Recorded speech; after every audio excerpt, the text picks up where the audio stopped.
Ons gaan vanoggend verder met Genesis hoofstuk 3. Terwyl ons nagmaal vier, is dit nie 'n boodskap wat spesifiek vir die nagmaal is nie, maar as jy mooi daaraan dink, is elke boodskap 'n nagmaalsboodskap, want elke boodskap behoort by die evangelie uit te kom. Elke boodskap behoort ons te lei na Jesus se kruis, waar ons hom kan sien. Ons gaan in Genesis 3 lees, vanaf die eerste vers. Ons lees tot en met vers 19 vanoggend, maar die klem val op vers 16. Dis net by vers 16 wat ons gaan stil staan. Die boodskap was so 'n bietjie langer, ek moes hom knip want ons het nagmaal, so hy gaan nou net een versie behels of bevat, maar ons gaan met u praat vanoggend oor die verdere oordeel wat die Here uitgespreek het. Genesis hoofstuk 3, ek lees vir u voor vanaf die eerste vers. In die ou Afrikaanse vertaling klink dit so: Maar die slang was listiger as al die diere van die veld wat die Here God gemaak het. En hy sê vir die vrou: Is dit ook so dat God gesê het, julle mag nie eet van al die bome van die tuin nie? En die vrou antwoord die slang: Van die vrugte van die bome in die tuin mag ons eet, maar van die vrugte van die boom wat in die middel van die tuin is, het God gesê, julle mag daarvan nie eet nie en dit nie aanroer nie, anders sal julle sterwe. Toe sê die slang vir die vrou: Julle sal gewis nie sterwe nie, maar God weet dat as julle daarvan eet, julle oë sal oopgaan, sodat julle soos God sal wees deur goed en kwaad te ken. Toe sien die vrou dat die boom goed was om van te eet, en dat hy 'n lus was vir die oë. Ja, 'n boom wat 'n mens kan begeer om verstand te verkry. En sy neem van sy vrugte en eet, en gee ook aan haar man by haar, en hy het geëet. Toe gaan albei se oë oop, en hulle word gewaar dat hulle naak is. En hulle het vyeblare aan mekaar gewerk en vir hulle skorte gemaak. En hulle het die stem van die Here God gehoor terwyl hy wandel in die tuin, in die aandwyntjie. En die mens en sy vrou het hulle verberg vir die aangesig van die Here God tussen die bome van die tuin. Toe roep die Here God na die mens en sê vir hom: Waar is jy? En hy antwoord: Ek het u geruis gehoor in die tuin en gevrees, want ek is naak, daarom het ek my verberg. En hy sê: Wie het jou te kenne gegee dat jy naak is? Het jy geëet van die boom waarvan ek jou beveel het om nie te eet nie? En die mens antwoord: Die vrou wat u my gegee het om by my te wees, sy het my van die boom gegee en ek het geëet. Daarop sê die Here God aan die vrou: Wat het jy nou gedoen? En die vrou antwoord: Die slang het my bedrieg en ek het geëet. Toe sê die Here God aan die slang: Omdat jy dit gedoen het, is jy vervloek onder al die vee en al die diere van die veld. Op jou buik moet jy seil en stof moet jy eet al die dae van jou lewe.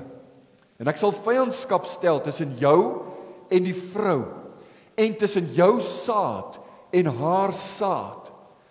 Hy sal jou die kop vermorsel, en jy sal hom in die hakskeen byt. Aan die vrou het God gesê: Ek sal grootliks vermeerder jou moeite en jou swangerskap. Met smart sal jy kinders baar, en na jou man sal jou begeerte wees, en hy sal oor jou heers. En aan die mens het hy gesê: Omdat jy geluister het na die stem van jou vrou en van die boom geëet het, waarvan ek jou beveel het om nie te eet nie, vervloek is die aarde om jou ontwil.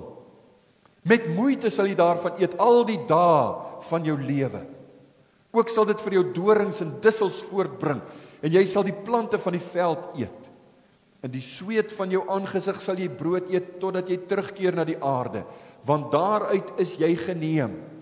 Want stof is jy, en tot stof sal jy terugkeer. Dis tot daar wat ons saam lees in die onfeilbare woord van die Here.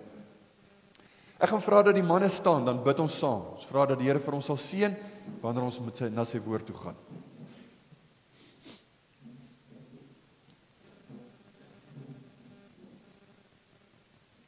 Ons hemelse Vader, ons wil vanoggend saam met die profeet Jesaja vir u sê: Ek sal die goedertierenhede van die Here prys.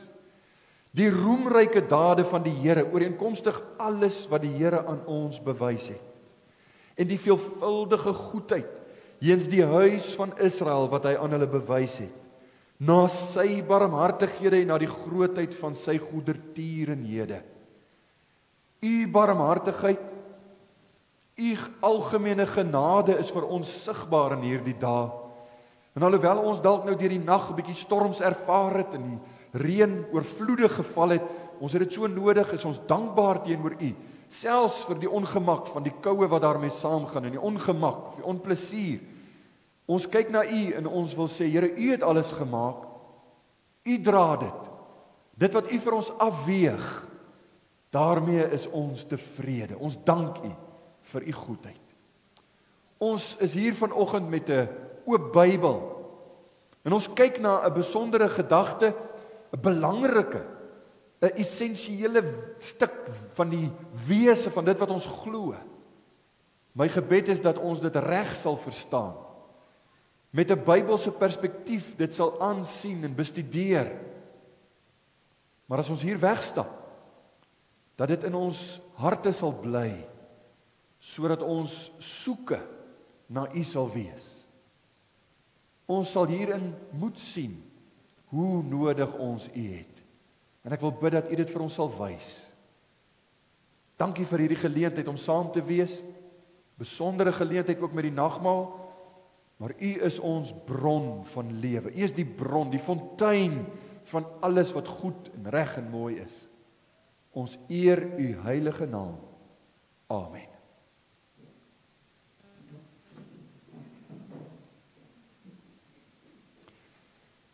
As ons vanoggend stil staan by vers 16, dan praat ek met u oor die tema God se vloek oor die vrou.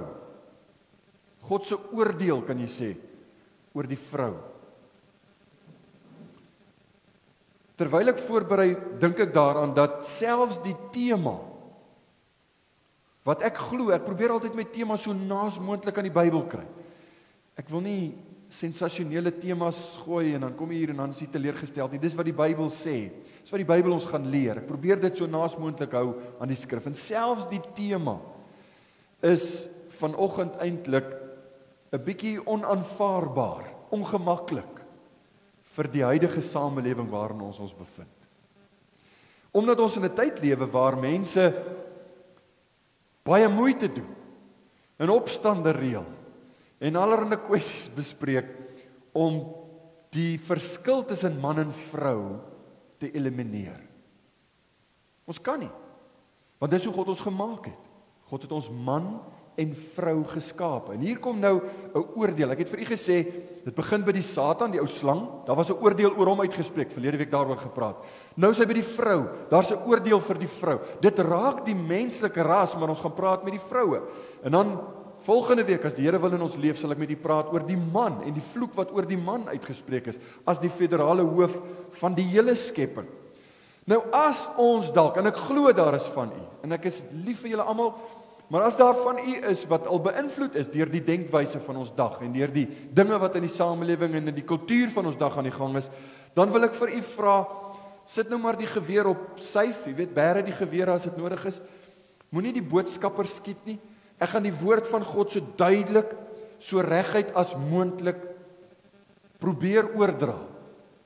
As daar gruwe is daarmee, neem dit op met die Here. Praat met hom. Sê vir hom, Here, ek het 'n probleem met hierdie versie of ek het 'n probleem met hierdie gedagte.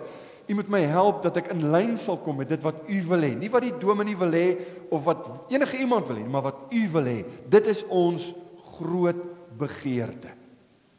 As ons vandag met u praat oor die kultuur, as ek praat oor ons liberale gees in die kultuur, dan weet u wat 'n geweldige druk uitgeoefen word op alle terreine van die lewe met betrekking tot die feminisme.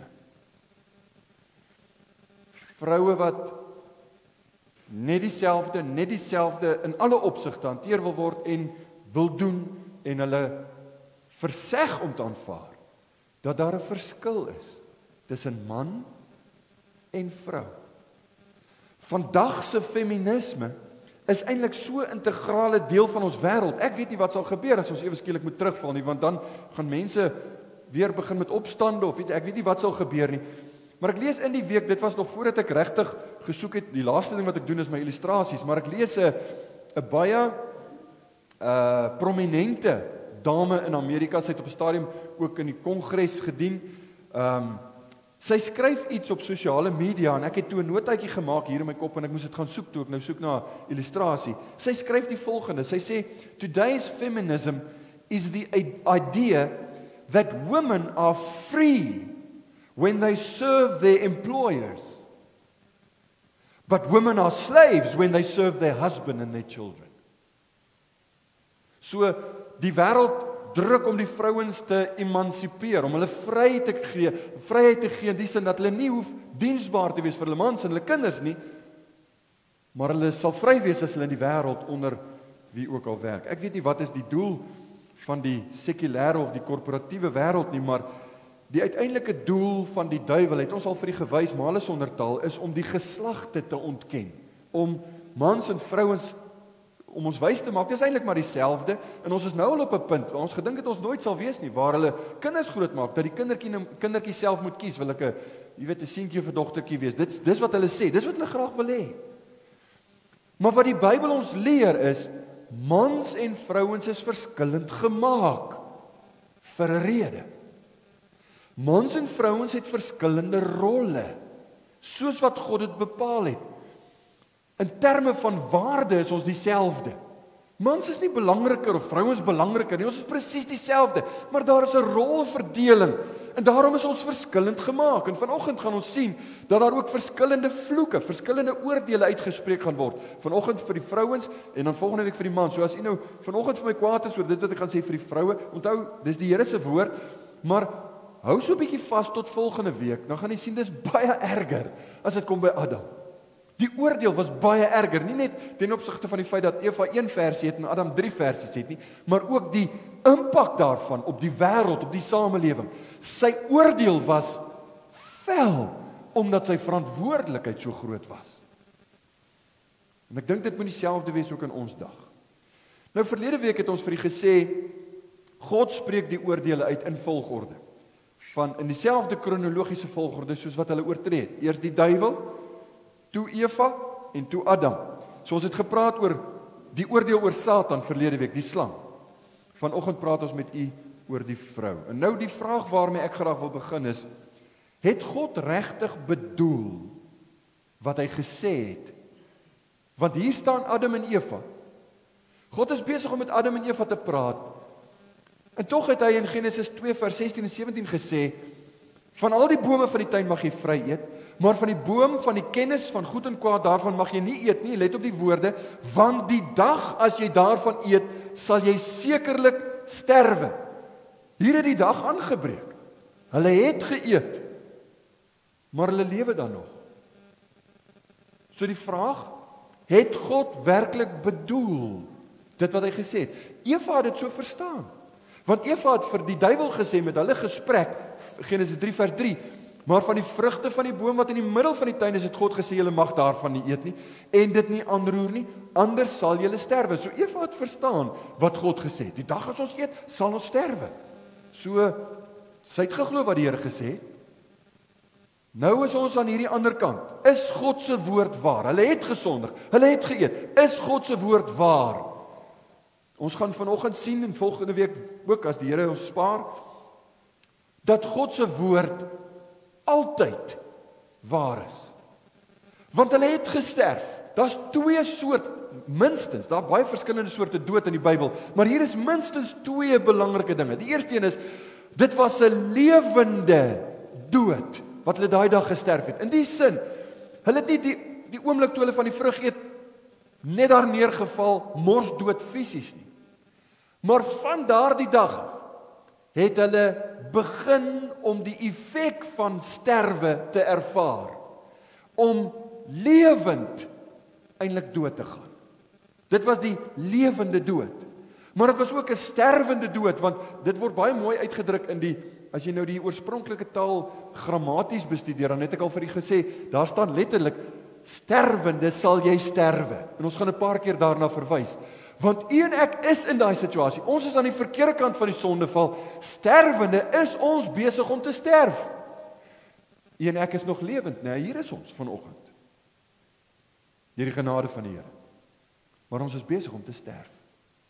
Elke dag tree nader aan die dood. Elke asemteug is een van die laaste is wat uitgeblaas word. Ek wil dit nou nie baie jy weet, dramaties doen nie, net nou raak ons depressief en ons loop almal hier weg en sê, wat is daar nou nog oor om voor te lewe? Nou dit voel dalk soos 'n refrein, maar ek wil vir u sê, hierdie paar verse in hierdie hoofstuk eintlik, in Genesis 3, veral hierdie verse, is 'n ontsettende belangrike deel van ons teologie om te verstaan. Omdat jy die begrip moet vorm dat dis waar ons sukkel en swaar kry en stryd vandaan kom. Dis waar die wêreld homself bevind. Dit is hoe ons gekom het tot waar ons is. Ons het begin met die vraag, maar hoe het ons hier gekom? Hoe gebeur dit as jy kyk na die wêreld, dat dinge so skeefloop? Die lewe self is 'n ontsettende, swaar, moeitevolle saak. Van begin tot einde is die lewe 'n stryd wat ons stry. Daar is 'n las wat al hoe swaarder word. En weet jy wat die ergste van alles? As jy die Bybel reg verstaan, dan weet jy dit eindig, die lewe eindig in 'n mislukking, want jy gaan dood. Soos die Namakwalander sê, jy dood. Jy gaan dood aan die einde. Dit eindig in mislukking. Alles omdat Adam en Eva teen God gerebelleer het.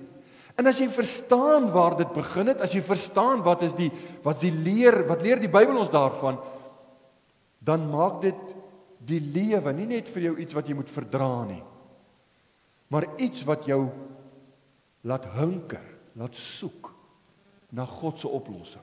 Dis waar ons moet uitkom. Dit is waar ons wil wees. Hier is ook natuurlik 'n radikale verskil met die oorheersende wêreldse siening. Die sekulêre siening is die lewe, dis normaal. Dis normaal om oud te word, dis normaal om te sterf, dis normaal om te sukkel, dis normaal. Al hierdie goed is normaal, so aanvaar dit. Kry jou gedagtes daarom en aanvaar dit. Dit is maar hoe dit moet wees. Kinders van God sê nee, dis nie normaal nie. Dis nie hoe ons geskape is nie. Dit was nie die doel nie. Ons doel is om vir ewig te lewe saam met God. Dit was nie altyd so nie. Dis nie bedoel om so te wees nie. Onthou, hierdie speelveld waarop u en ek ons bevind, is nie gelyk nie. Hy het 'n helling, en hierdie helling is heeltyd afwaarts, altyd na die verkeerde, altyd na oud word. Jy word nie jonger nie, jy gaan nie opdraande nie, jy gaan altyd afdraande, want die speelveld lê op 'n helling, en hy eindig by die dood, maar dis nie normaal nie. Ons kan nie daarna kyk en sê, wel, dis nou maar hoe dit moet wees, en moet dit maar so aanvaar. Nee, die kind van God weet, daar het iets gebeur in die geskiedenis van die mensdom, wat dinge verander het, wat dit so gemaak het. Dit het veroorsaak dat daar 'n kloof is tussen God en mens, en hierdie kloof is ons probleem. So die kind van God weet, die enigste oplossing, die enigste teengif as jy wil, is 'n verlosser wat God gestuur het. En hy het hom al reeds beloof, né? Ons het gekyk na die moederbelofte. Die saad van die vrou, hy wat die kop van die slang sal vermorsel. Die oplossing lê by hom. So God het met 'n doel. Dit klink baie vreemd, maar u moet my volg. God het met 'n doel hierdie effek van sonde, die gif van sonde in ons lewens, in hierdie wêreld vrygelaat. En sy doel is, die enigste teengif is hy self. Die teengif is die verlosser wat hy sal stuur. Verder is dit natuurlik belangrik om te besef, hierdie lewe met sy stryd is ontwerp met 'n doel. As ons swaar kry, as ons sukkel, as ons stryd beleef, beproewing beleef, en ons almal ken dit, in 'n minder of 'n meerdere mate, dan is dit ontwerp met daardie doel. Want God, u sal onthou, ons het gesê, Adam en Eva het die geskenk bo die gewer gekies. Hulle het gesê, hulle hou van dit wat hy gee, maar hulle wil hom nie hê nie. En God se hele doel daarmee is, dat sonde in die effek van sonde, stryd en frustrasie sal bring, sodat ons na hom sal soek, nie na dit wat hy ons gee nie, nie na dit wat hy ons bied nie. Dit gaan in elk geval net tydelik wees, maar dat ons na hom sal soek. Dat hierdie stryd en frustrasie, uiteindelik, dat ons sal sien dit faal, dit bring ons nêrens. Jy kan die hoogste sport in die korporatiewe leer klim. Jy kan die beste prestasies op sportgebied behaal. Jy kan doen net wat in hierdie wêreld moontlik is om mense te laat oe en a oor jou prestasies. Jy gaan in mislukking eindig, want God het bepaal dis hoe die lewe gaan werk. Hoeveel keer sien ons dit nie? Dat daar 'n sportheld op die voorgrond kom en almal, hier kom nou groot dinge. Een besering. Een verkeerde iets. Een motorongeluk. Wat dit ook al mag wees, die effek van sonde. En dis Ikabod met sy loopbaan. God het bepaal dat sonde en rebellie teen sy woord, en dis wat ons almal het, dis wat ons van nature is, net stryd en frustrasie voortbring, sodat Satan se rebellie sal faal. Hy sal nie kry dit wat hy wil hê nie. God sal uiteindelik sy doel bereik. Anders gestel, God gee 'n vloek, 'n gif in die lewe na die sondeval, en dis nie om ons te vervloek nie. Hierdie slegte dinge is nie om ons te laat swaar kry nie. Die slegte dinge is omdat hy ons wil red. Omdat hy ons wil uitdryf om na hom te soek, die enigste een wat ons kan help. Hy het die gif gesaai, en hy alleen is die teengif, soos wat ek gesê het. Sy geopenbaarde begeerte, as ek sê sy geopenbaarde begeerte is wat hy in die woord sê, sy geopenbaarde begeerte is dat ons na hom toe sal draai, in ware geloof en 'n gewillige gehoorsaamheid. Dis hoe jy die lewe leef. Dis hoe u en ek behoort te leef. Daarom is elke asemteug na Adam se sondeval is 'n tree nader aan die dood. Weet jy, alhoewel Adam 930 jaar oud geword het, sê die Bybel, na die sondeval het hy vir 930 jaar geleef. Lank, is 'n lang lewe. Maar hy het begin oud word. Die skete en die kwale het hom ingehaal. Die grys hare het uitgekom. Dit was nie bedoel om so te wees nie. Dit was nie die plan nie. Hulle het gedink hulle gaan vir altyd normaal wees. Maar God gee dit sodat hulle na hom sal soek. Vanoggend 2 vloeke in vers 16, 2 vloeke wat God uitspreek oor Eva. Dit gaan almal raak, so gaan nie net vir die vrou praat nie, maar ek gaan meerendeels met die vrou praat. Volgende week as die Here wil, gaan ons kyk, dis nou net vers 16 vanoggend, volgende keer as die Here wil in ons leef, vers 17, 18 en 19 wat oor die man gaan. Die eerste gedagte vanoggend, God het bepaal dat sonde die beste van ons seëninge gaan besmet. As ek vir u moet vra, wat is die grootste seëning wat jy kan aan dink in hierdie lewe? Daar's baie wat nou miskien opkom, jy weet, pas op nou, wees versigtig, wat sal die grootste blessing wees wat enige iemand kan hê? Die vrou word deur sonde geraak as moeder. Vers 16a, aan die vrou het hy, dis God, gesê, ek sal grootliks vermeerder jou moeite en jou swangerskap, met smart sal jy kinders baar. Nou maak baie dinge vir ons sin. Ons sien nou die bron van die probleme wat vroue beleef in die hele proses, eintlik in hulle hele lewe, want dit is 'n proses wat begin, so die reproduksie waarvan ons hier praat vir swangerskap en kindersbaar en so voort, is reproduksie. Dit begin by die hormonale uitdagings, wat aanvanklik, sekerlik vir die meeste begin met adolessensie, die uitdagings van swangerskap Daarna lê die vreesaanjaende kwessie van die eintlike geboorte voor, want dis nog altyd iets waaroor almal, jy weet, is jy dan alright? Na die geboorte is jy alright? Is die baba alright? Dis altyd iets, dis 'n brug om oor te kom. En vir die grootste deel van die vrou se lewe is daar kwessies. Dit lyk net of jy nooit daarvan ontslae raak nie. En ons ken dit. Want as jy getroud is en jy het met hierdie dinge te doen, dan weet jy, dit is iets wat nie lekker is nie. Dis iets waarmee ons almal worstel. En dis onaangenaam. Hoekom moet dit so wees? Dis die vloek oor Eva. Weet jy dat selfs die geboorte self is nog altyd 'n ding in die geskiedenis van die mensdom? Was daar al talle kere waar daar by geboorte of die moeder of die baba sterf. Dis 'n krisis. En selfs in ons hedendaagse tegnologiese tyd, ek onthou met die geboorte van ons kinders, jy weet die susters kan baie dinge doen en vroedvrouens kan baie, maar as daar 'n krisis kom, dan soek ons ewe skielik die beste vroue dokter, 'n ginekoloog en nou want ons wil hê dan moenie probleme wees nie. En tog is dit baie keer onvermydelik. Dis nodig vir 'n noodoperasie en ons dank die Here vir die mediese wetenskap. Maar dit bedreig moeders en babas. Dit bedreig ons lewe. Die pyn wat gepaard gaan met kraam is van so 'n aard dat geen man daarmee mag spot nie. En as jy daaroor gespot het en jy trou, dan gaan jy weet jy gaan net een keer daaroor spot. Dis nie iets waaroor jy spot nie. En dan is dit net die begin, want dan lê voor die voeding van die baba, die versorging van 'n baba. Dis 'n uitdagende, uitputtende, moeisame taak. En as die baba begin loop en kruip en jy begin hulle geniet, dan is die kinderopvoeding wat voor lê. Dis 'n uitdaging. Ek sien baie keer die paartjies met ek is lief vir voorhuwelikse berading en as hulle daar by my sit vir voorhuwelikse berading en ons praat met hulle oor al die verskillende aspekte. Hulle is so verlief en hulle as jy met hulle praat oor die probleme dan kan jy amper dink, maar wat gaan aan met hierdie dominee dat hy dink ons gaan probleme hê? Want ons gaan die probleme hê en ons is so lief vir mekaar.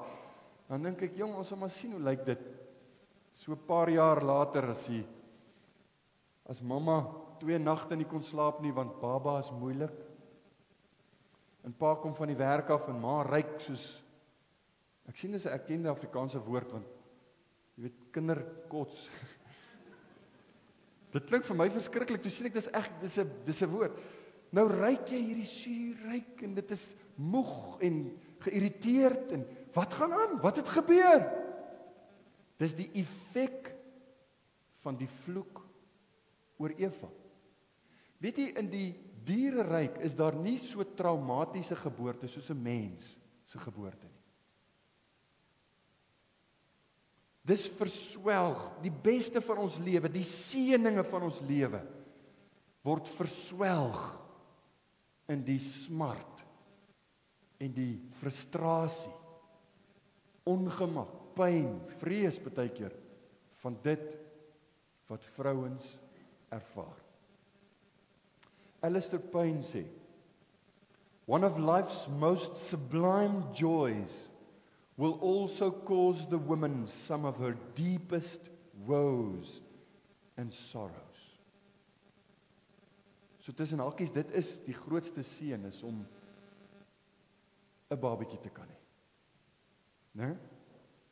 Dis 'n voorreg. Maar Alistair Payne sê dis selfs die grootste seën word vertroebel met hierdie vloek. Hoekom is dit so moeilik? Dis dan veronderstel om 'n plesier te wees. Dit lyk so romanties, dit lyk so lekker as die paartjie begin om, jy weet, die kamer reg te kry vir die nuwe enetjie wat aankom en ons gaan koop 'n stootkarretjie en ons koop die kleertjies en alles word reg. Dis so romanties, dis so ideaal, né? So mooi. Dit moes 'n plesier wees. Maar die rede waarom dit 'n stryd is nie as gevolg van een of ander mislukking aan ma se kant nie. Dis nie asof jy iets verkeerd doen nie. Dis Eva se sonde en dit besmet selfs die grootste seëninge in ons lewe.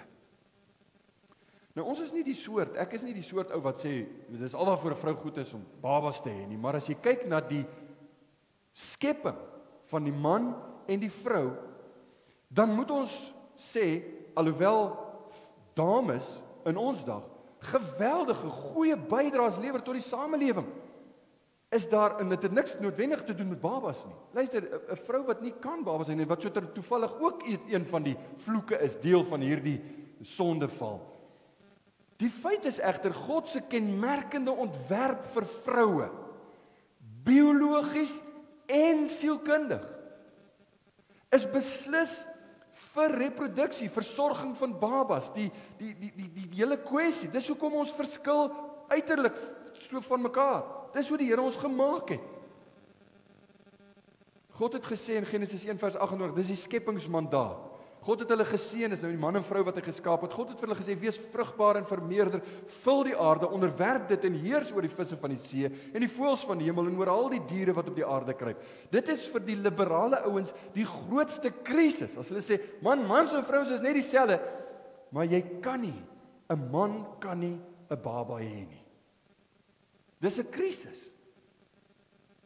'n Christen vrou sal onder hierdie skepingsmandaat van God die roeping tot moederskap. Luister hoe ek dit benaam. Ek het baie mooi, ek moet versigtig wees met my woorde. Die roeping tot moederskap verwelkom en aanvaar.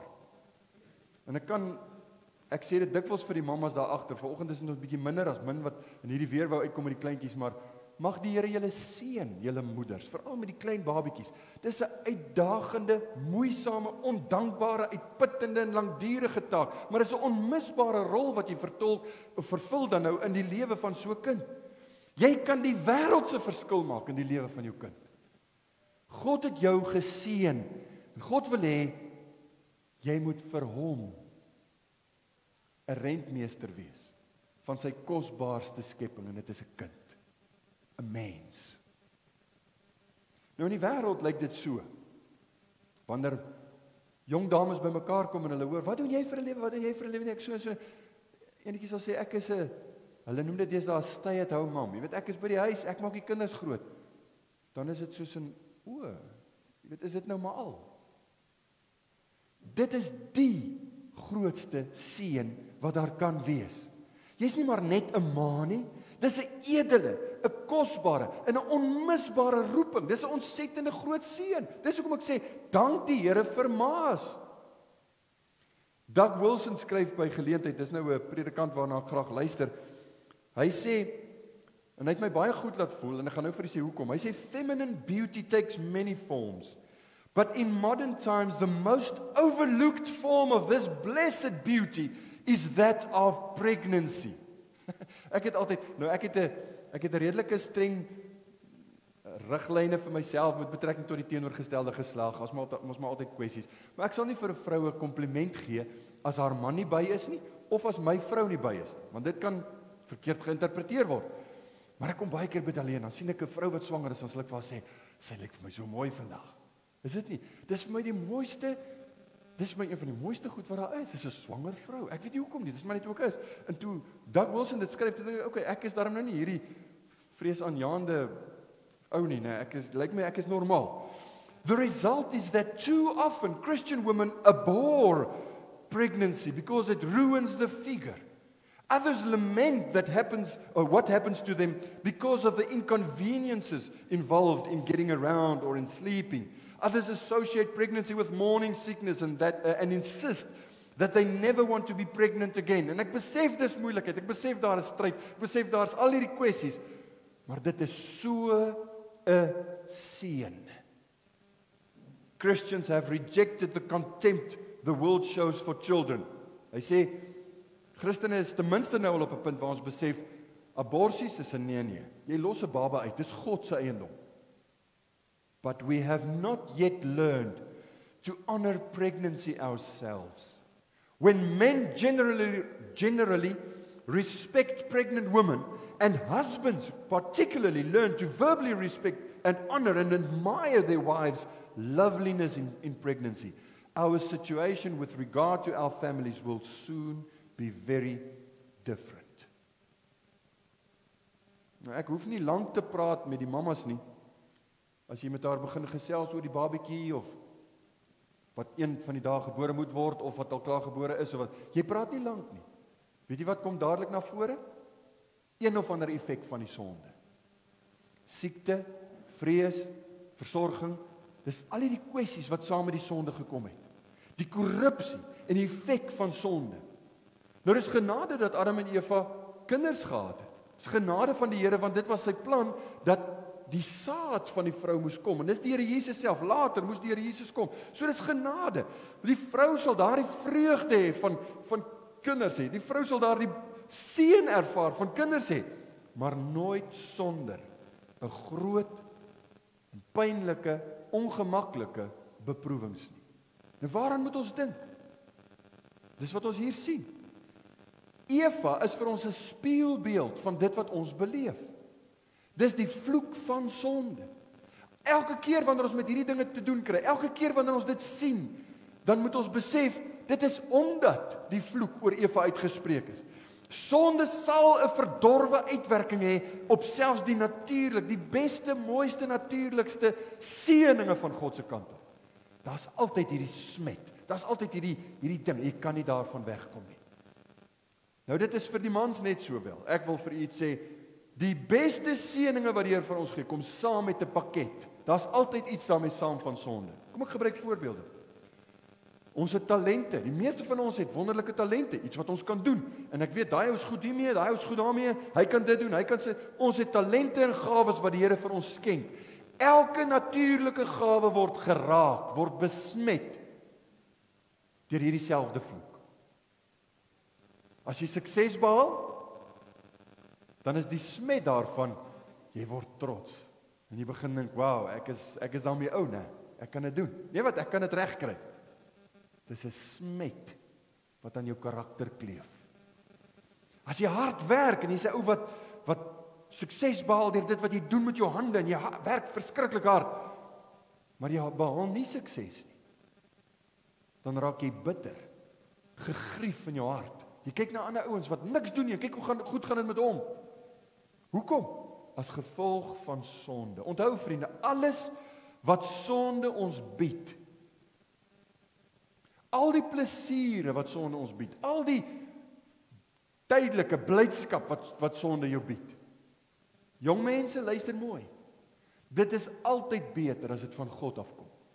Hy bied nie net dieselfde nie, hy bied beter en meer, omdat dit wat hy ons gee op sy tyd en volgens sy voorskrifte is 'n baie groter seën, 'n langwerkende uitwerking of 'n langdurige uitwerking wat dit het in ons lewe. Dis die verskil.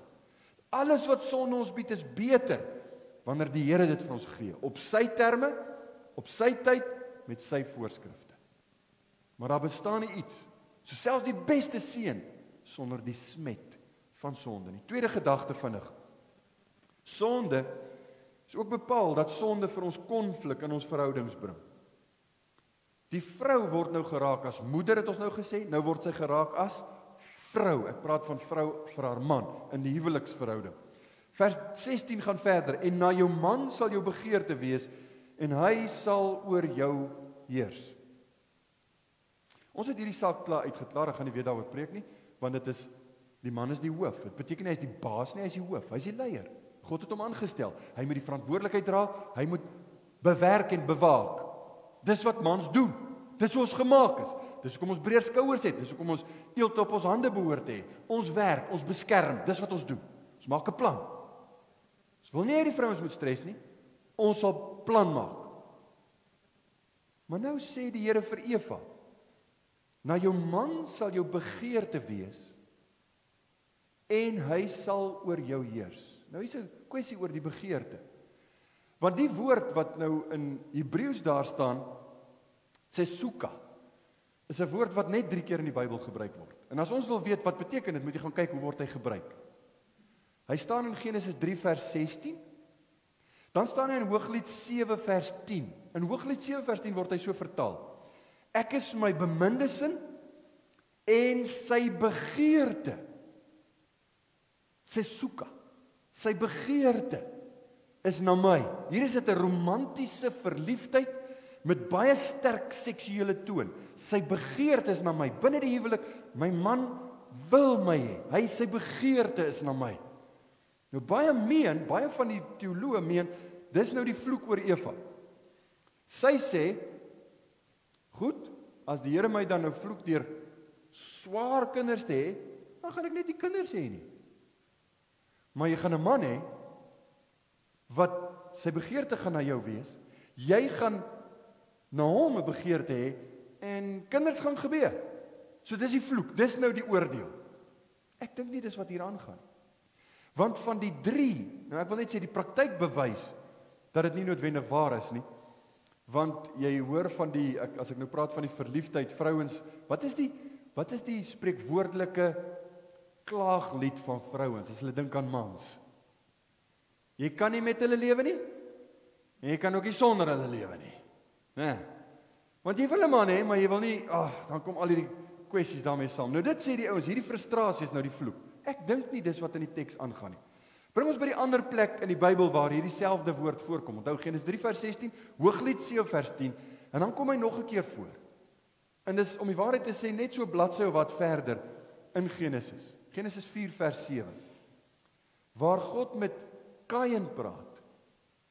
Hy sê die sonde lê en loer voor die deur en sy begeerte is na jou, maar jy moet daaroor heers. Selfde woord, tsesuka.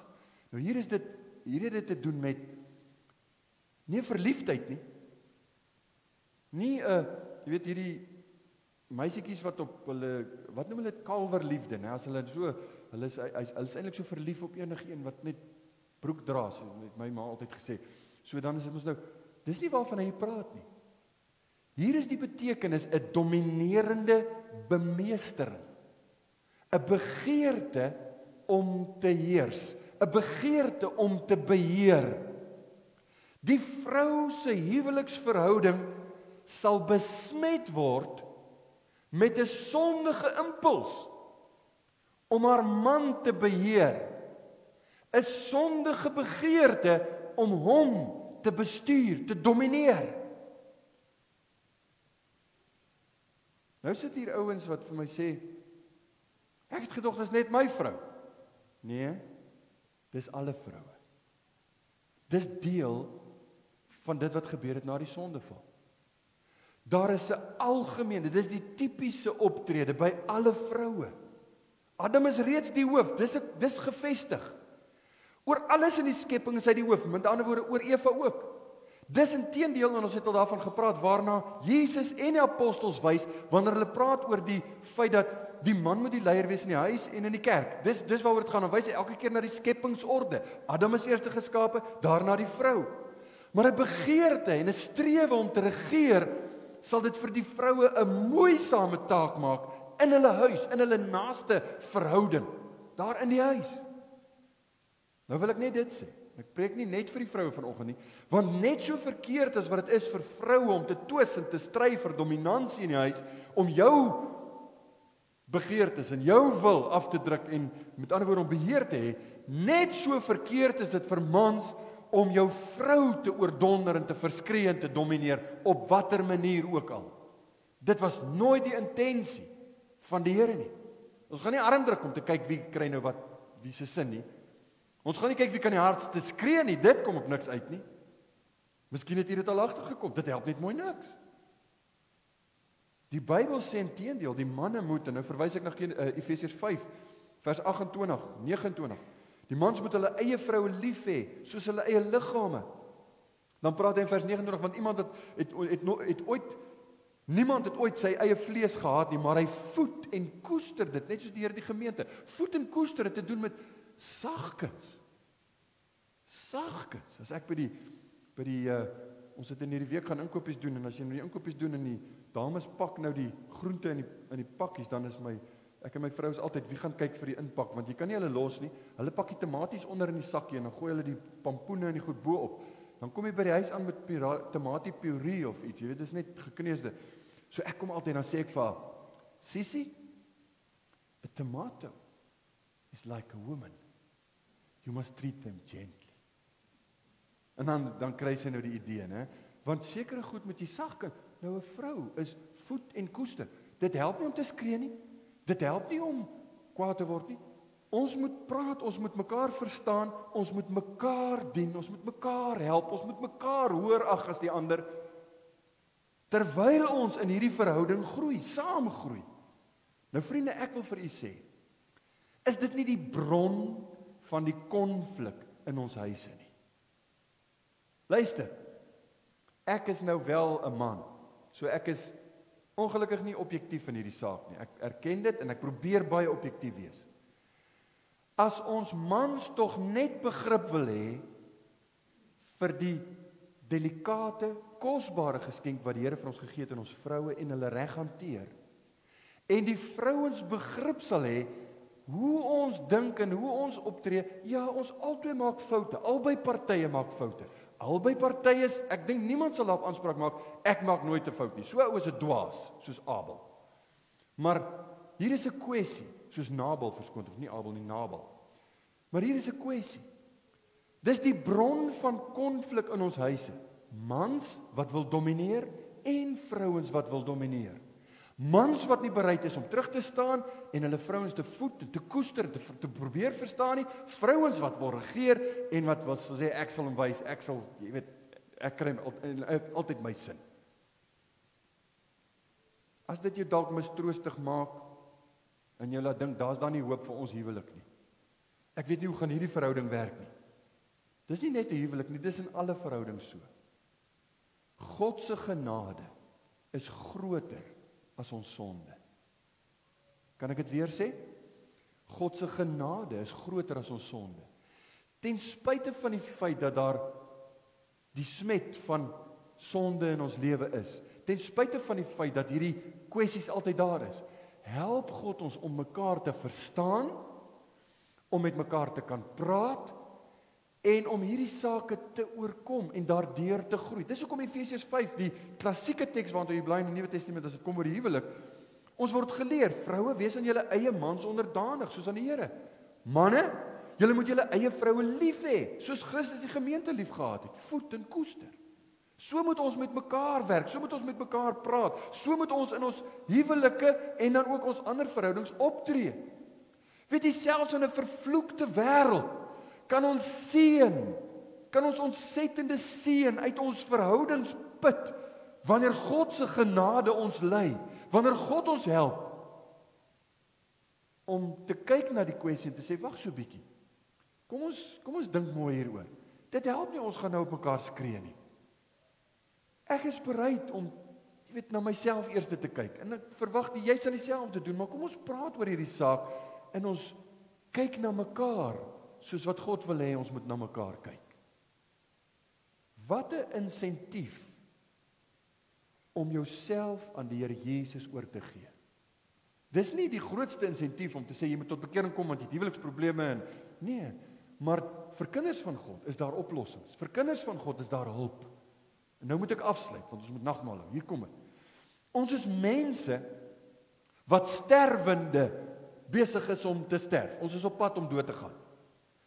Maar ons is mense wat die genade van God binne bereik het. Ons sonde besmet die beste dinge in ons lewens. Ons sonde bring konflik in ons verhoudings. Sonde besmet eintlik die hele lewe. Maar wat doen dit vir ons? Dit laat ons net elke keer besef hoe nodig ons die Here het. Sy genade is genoeg. Sy genade is genoeg dat ek selfs in die grootste seën wat 'n bietjie smet by het kan sien, maar dit herinner my ek het Jesus nodig. Daai tye wanneer ek swaar kry, ek min geslaap, miskien siekte, pyn, wat dit ook al mag wees. Ek praat nie nooit net met vroue nie, ek praat met almal, dat ek regtig sal ervaar God se genade is vir my genoeg. Ek hoef nie moedeloos en depressief en jy weet angstig en al hierdie dinge te wees of dit te ervaar soos die wêreld nie. Ek kyk na hom as die bron, die gewer van alles wat reg en mooi is. In ons verhoudings, daar is altyd genade, want daar is altyd die Here Jesus se woord. Hy gee vir ons antwoorde, hy gee vir ons oplossings. Wat ons nodig het, is 'n verlosser. Wat ons nodig het, is 'n verlosser. En ek wil vir u sê, jy het nie net 'n verlosser nodig as jy gaan sterwe nie. Die punt van die hele boodskap is, jy het 'n verlosser nodig ook om reg te lewe. Want ons moet so lewe in die lig van sy genade, in die lig van dit wat hy vir ons gedoen het. Daarom moet ons mekaar hanteer, soos wat God wil hê ons moet doen. Ons moet die negatiewe goed sien in die lig, in die regte perspektief van sy woord. Dit sal dit nie net draaglik maak nie. Dit sal dit nie net iets maak van, jy weet, ons moet nou maar vasbyt en deurdruk, weet, môre sal die son weer skyn. Nee. Dink, wat is die doel hiervan?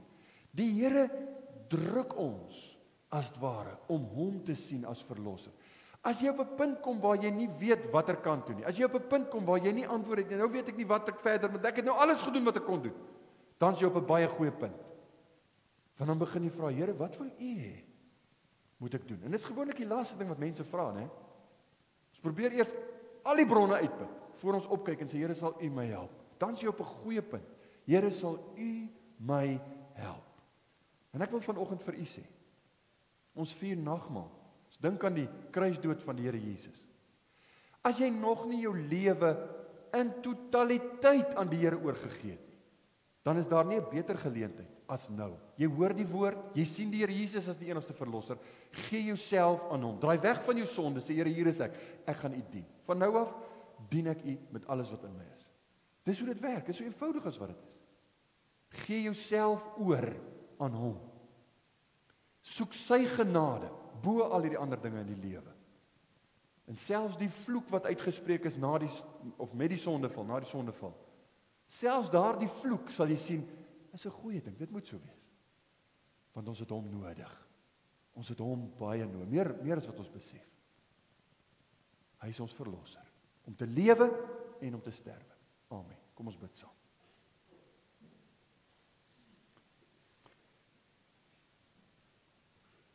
Here, alles in hierdie lewe is eintlik 'n frustrasie.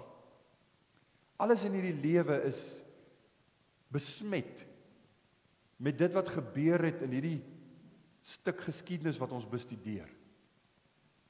En ons kan nie die vinger wys nie, want dit was ons wat verteenwoordig is daar. Ons sou presies dieselfde gedoen het. Maar ons kan net vanoggend stil staan, hieroor dink, en dan gaan ons by die beste oplossing kom in die skrif, en dit is, kyk na die verlosser, kyk na die kruis. Let op Jesus. Wat 'n verlosser is U nie. Een wat gedig is met 'n sterke, reddende regterhand om ons te verlos. U kruisdood was sodat ons met die evangelie as wapenrusting deur hierdie wêreld kan gaan en te midde van die knelpunte en kwesplekke en seerkry en sware stryd kan ons nogtans onsself meer en meer aan U gee. En dan kan ons uitsien na die beste wat nog moet kom. Want hierdie smet gaan weggeneem word. Daar kom 'n dag wanneer daar 'n nuwe hemel en 'n nuwe aarde sal wees. Waarvan die Bybel sê daar waar geregtigheid woon. En ons sien uit daarna. Ons wil so graag daar wees. Maar die enigste pad is deur U. Jesus Christus, die weg, die waarheid en die lewe. Wys hom vir ons. Gee hom vir ons. Ons soek U met ons hele hart. Amen.